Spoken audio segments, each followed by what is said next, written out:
Ahead of the holiday weekend here in the US, the NASA news feed was slow, so the emphasis in this week's video is on the context for Artemis II preparations, downstream mission planning, and what's next in Washington, D.C. with the NASA budget and administrator.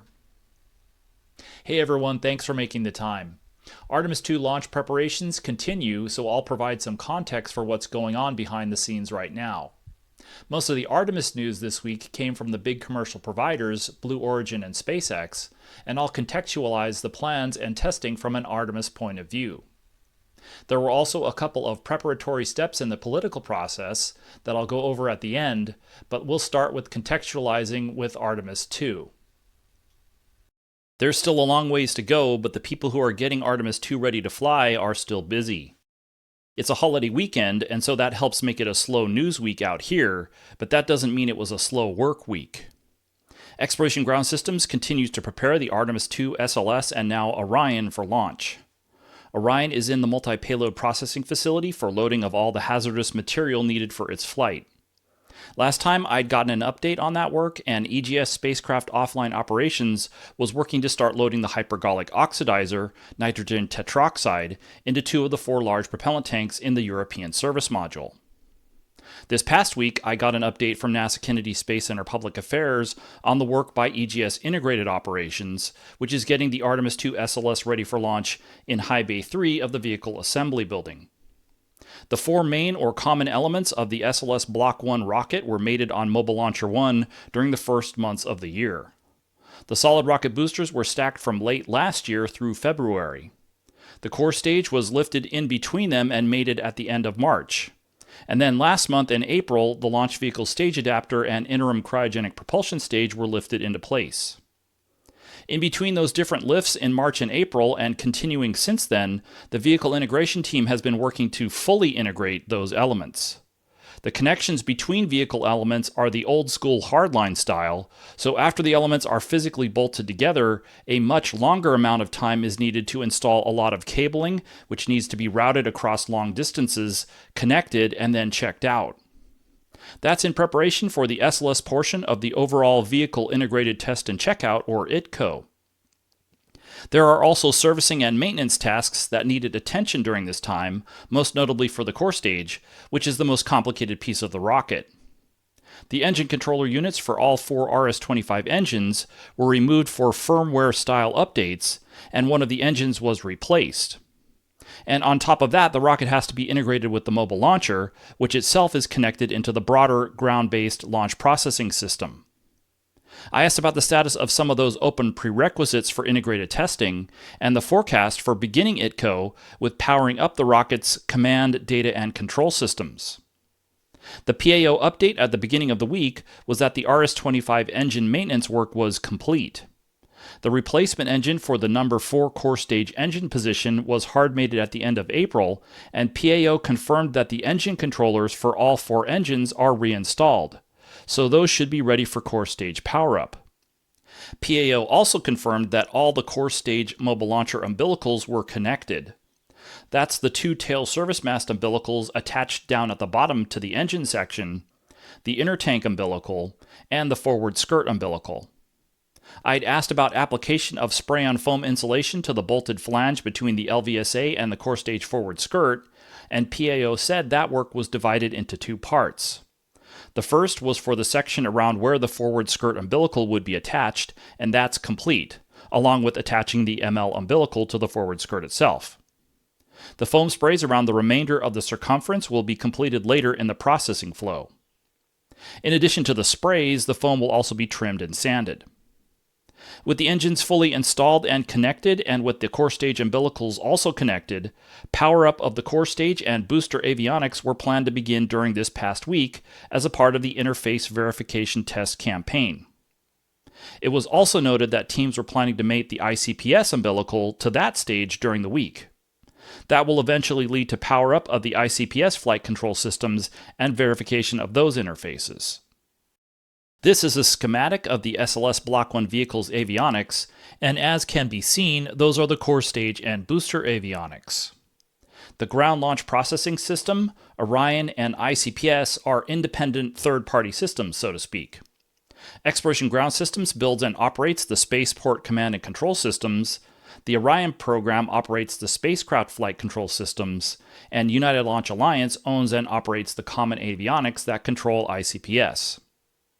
Most of the boxes here are for core stage avionics, with the color coding legend indicated with the names of the three quote-unquote dry sections of the stage, which, from a functional standpoint, are the elements that make an SLS core stage much more than a propellant drop tank like the Space Shuttle external tank.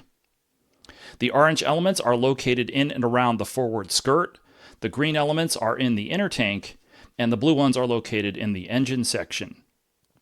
The RINU, the Redundant Inertial Navigation Unit, is actually located at the apex of the liquid oxygen tank forward dome, which is at roughly the same height as the flight computers in the forward skirt. In addition to the three flight computers and the RINU, one of the command and telemetry controllers, CTC-1, is located at the top of the core stage in the forward skirt. Most of the inside of the inner tank area is filled by the aft dome of the liquid oxygen tank and the forward dome of the liquid hydrogen tank, but there is a little bit of space around those and around the thrust beam. The four main battery units are located there, along with the two power distribution and control units.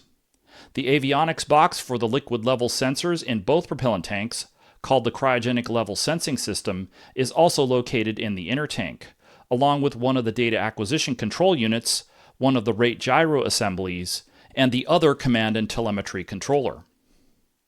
Also, a camera control unit that manages the cameras on the boosters and core stage is located in the inner tank. The engine section has the electronics boxes for a lot of the main propulsion systems elements located around the engines. There are two combined control system electronics boxes that work with the flight computers to handle control of the MPS, commanding and reporting the position of various MPS valves used for things like propellant management and tank pressurization. The other rate gyro assembly and two data acquisition controllers are also located inside. Each of the four hydraulic systems has a controller for the auxiliary power unit itself, called a Core Auxiliary Power Unit Controller, or KPUC, and a Thrust Vector Control Actuator Controller, or TAC, that manages the hydraulic system as a whole. The avionics labeled as CSECs here are the core stage engine controllers, which are color-coded differently because those are the RS-25 engine controller units that are a part of the engine itself. There's more, like the Development Flight Instrumentation System, the Flight Safety System, and the booster avionics, like the Booster Control and Power Distribution Unit, and controllers for the hydraulic actuators, the booster hydraulic power units, and for ignition and separation.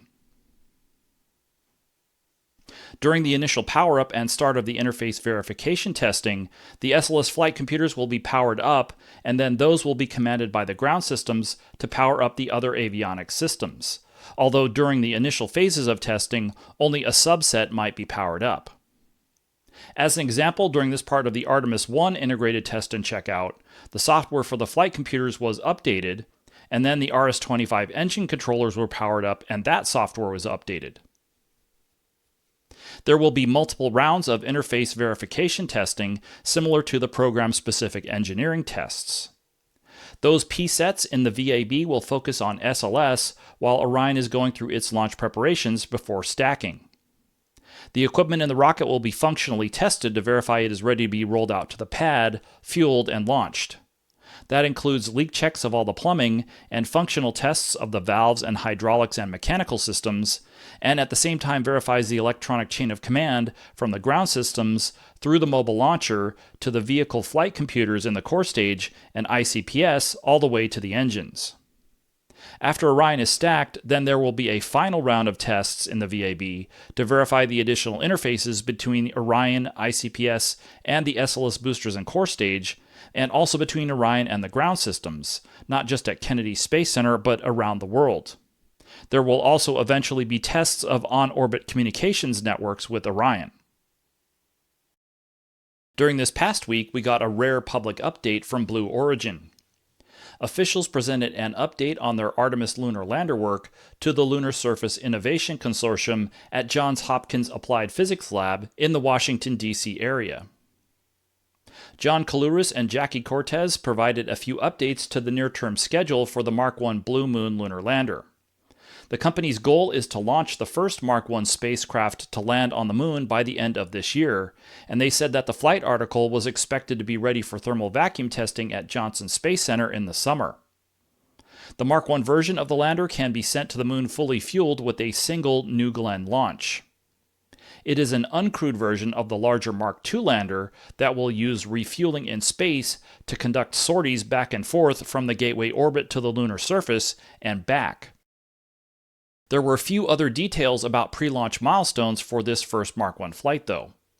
The spacecraft would return to the Florida Space Coast after the thermal vacuum testing campaign, but neither that return date nor a launch date were specified, only that the goal was still to launch by the end of the year.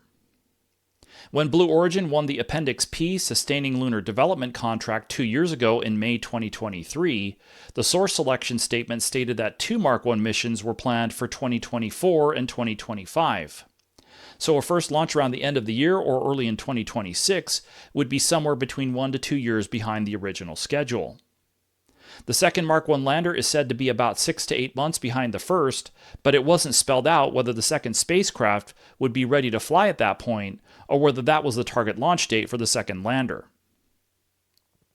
Mr. Kalouris also talked about the zero-boiloff technology that Blue is developing to make liquid hydrogen and liquid oxygen storable in-space propellants for the Blue Moon lander and the cislunar transporter. Active cryogenic fuel management will be required to maintain LH2 at 20 degrees Kelvin, and liquid oxygen needs to be maintained at 90 K. He said that Blue is starting thermal vacuum testing on a zero-boiloff prototype for LH2 and LO2 and hope to begin building flight units by the end of this year.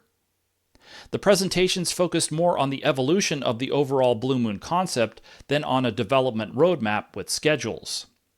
The outlines for the concept of operations haven't changed, but it sounds like Blue Origin is taking most of the large-scale development in-house.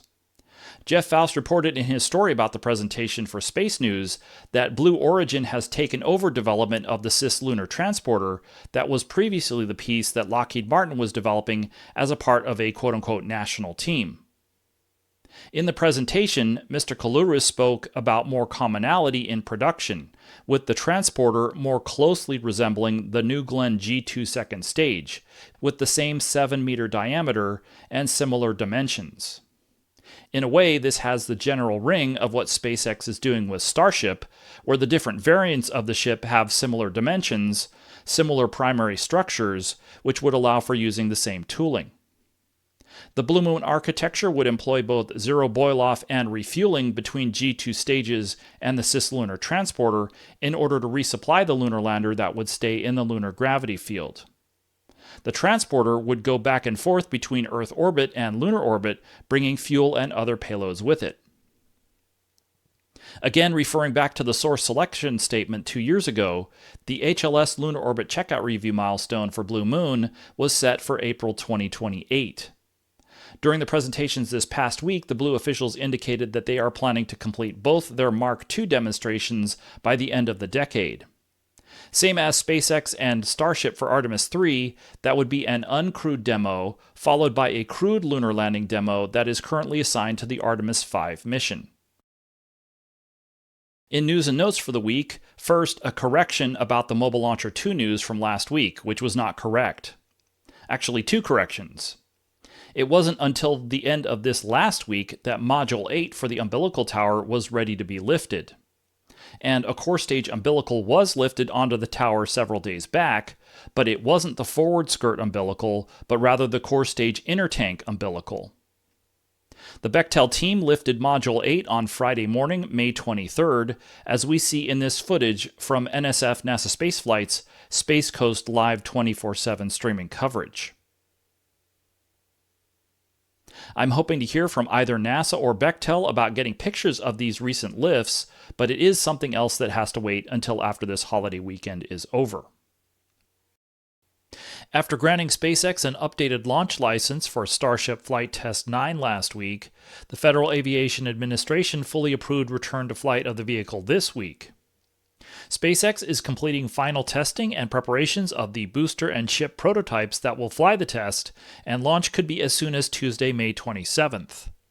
On Friday morning, May 23rd, SpaceX confirmed that target launch date in a preview of the flight test. They also posted an update on findings from the last flight test, which was terminated early when the ship failed to complete its ascent burn, with eventually all the engines losing power, and its flight termination system was eventually triggered. After next week's flight test, we'll have to see whether we get any updates on the forward outlook for Starship's Artemis III obligations this year. It's not clear if the next flight test, the 10th, will be an orbital test, but that is the next big milestone. Sometime and some number of flight tests after that, SpaceX would fly 2 Starships for the Artemis-dependent ship-to-ship propellant transfer demonstration. Jared Isaacman is now just a vote away from being the next NASA administrator. On Thursday, May 22nd, floor debate on his nomination was procedurally ended, and the Senate will next vote on the nomination. Here's what that looked like on the Senate floor, with Senator Moreno here as the presiding officer, and Majority Leader Senator Thune making the motions about the nomination. I move to proceed to executive session and consider calendar number 97. The questions on the motion? All in favor say aye. Aye. Opposed, no. The ayes appear to have it. The ayes do have it. The motion is agreed to. The clerk will report the nomination. Nomination, National Aeronautics and Space Administration, Jared Isaacman of Pennsylvania to be administrator. Mr. President, I send a cloture motion to the desk. The clerk will report. Cloture motion, we, the undersigned senators, in accordance with the provisions of Rule 22 of the Standing Rules of the Senate, do hereby move to bring to a close debate on the nomination of Jared Isaacman of Pennsylvania to be administrator of the National Aeronautics and Space Administration, signed by 17 senators as follows. Mr. President, I ask consent that reading the names be waived. Without objection. And I ask unanimous consent that the Senate resume legislative session and be in a period of morning business with senators permitted to speak therein for up to 10 minutes each. Without objection. Thank you, Mr. President. The exact timing of the vote is not clear, but invoking cloture suggests that a vote will be relatively soon. As Jeff Faust noted in his social media post, the Senate is not in session next week. In conjunction with the Memorial Day holiday, generally, representatives leave Washington and go back to their districts for the week for activities with their constituents. We still don't know when the full release of the fiscal year 2026 budget request will occur, but it continues to appear that Mr. Isaacman will be the NASA administrator by the time that the House and Senate Appropriations Committees begin holding hearings about the budget. As Marcia Smith posted on social media during the week, the House Appropriations Committee Chairman Mr. Cole posted a tentative schedule for marking up appropriations bills, which is a couple of steps down the road in the process. NASA also announced the 4th and final agreement with an international space agency to fly a small secondary CubeSat payload on the Artemis II mission, this one with Argentina's space agency. Previous agreements were announced beginning last September with the German space agency. The rest were announced this month with South Korea and Saudi Arabia, so the 4 altogether are Germany, South Korea, Saudi Arabia, and Argentina. The CubeSats will be installed in dispensers inside the Orion stage adapter, which is the SLS Block 1 adapter for connecting with Orion. When Orion separates from the SLS in space second stage, the interim cryogenic propulsion stage, or ICPS, it will leave the OSA and the Orion spacecraft adapter cone attached to the stage. A proximity operations demonstration will take place over the next hour or so after Orion separation, before Orion makes a separation burn to put some distance between itself and ICPS. For Artemis II, ICPS will not use all of its performance to send Orion to the moon. It will instead burn a little short of that, which will leave everything in a highly elliptical Earth orbit with an apogee of about 74,000 kilometers and a perigee of 0. With the suborbital perigee, everything in it would re-enter at the end of the orbit, which will have a period of about 24 hours. If all goes as planned, Orion will make a small burn at apogee to raise the perigee back up to 185 kilometers. But ICPS will do the opposite. It will perform a small disposal burn to target its re-entry location over the ocean. The CubeSats will have to take this into account. They're either going to have a mission duration of something less than 24 hours, or they're going to need to be able to make a maneuver like Orion to raise their perigee. Thanks as always for watching. Like and subscribe if you found this video informative and want to find out what's going on with Artemis every week. As usual, a big thanks to members of this YouTube channel who are making it possible to keep doing these videos. I am posting additional videos and more frequent updates if you're interested in joining. If you're willing to make a one-time donation to support what I do, I would really appreciate it. I put a link to my Buy Me a Coffee page in the description. Thanks again, and see you next week.